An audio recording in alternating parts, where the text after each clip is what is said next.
প্রতিদান বা সওয়াব পাওয়ার দিক থেকে ইসলামে নারী পুরুষ সমান। অনেকে বলে ইসলাম নারীদেরকে ঠকিয়েছে, নারী পুরুষ নাকি সমান না। অনেক নারীবাদীরা বলেন, আমি প্রিয় বোনদের বলবো এই আয়াতের দিকে তাকান, সূরা আহজাবের 35 নম্বর আয়াতের দিকে তাকান। এই আয়াতে নারী পুরুষ সমান। নেক কাজ করলে সওয়াব পাওয়ার ক্ষেত্রে পুরুষ যেমন নারীও তেমন। আল্লাহু আকবার।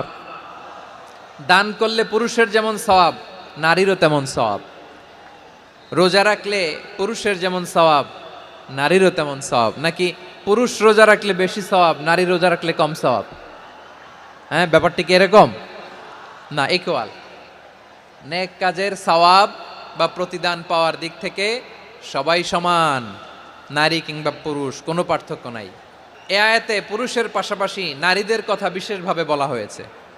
এই আয়াতটি নাজিলের একটা প্রেক্ষাপট আছে, শানে নুজুল আছে। আমাদের প্রিয় আম্মাজান উম্মে সালামা রাদিয়াল্লাহু তাআলা আনহা, উনি একবার আল্লাহ রাসূল সাল্লাল্লাহু আলাইহি ওয়াসাল্লামকে বললেন, ইয়া নবী আল্লাহ, মালি আসমাউর রিজালা ইউযকারুনা ফিল কুরআন ওয়ান নিসাউ লা ইউযকারনা। নবী হে, এমন কেন আমি কোরআনে দেখি যে প্রায় পুরুষদের কথা বলা হয় কিন্তু নারীদের নিয়ে কথা নাই। পুরুষবাচক শব্দ ব্যবহার করা হয়, নারীবাচক শব্দ ব্যবহার করা হয় না। এর কারণটা কি?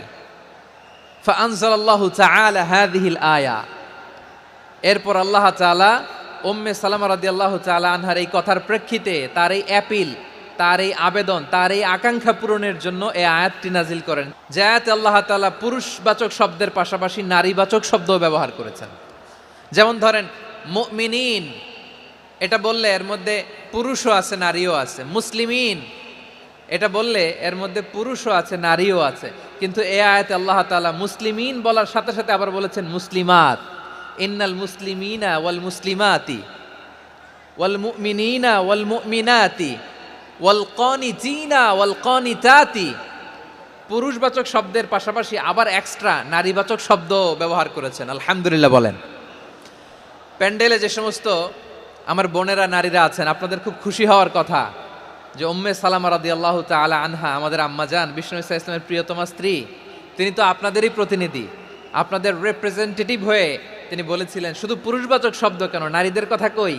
আল্লাহ তাআলা নারীদেরকে খুশি করবার জন্য তাদের এই আবেদনের প্রেক্ষিতে প্রতিটি শব্দ পুরুষবাচক শব্দ ব্যবহারের পাশাপাশি নারীবাচক শব্দ ব্যবহার করেছেন। আওয়াজ করে পড়েন আল্লাহু আকবার। তার মানে নেক আমল করলে, ভালো কাজ করলে, সৎ কর্ম করলে সেটাতে নারী আর পুরুষ সমান। পুরুষ ইবাদত করলে যেই সওয়াব, নারীরা করলেও সেই সওয়াব। পড়েন সুবহানাল্লাহ। That means women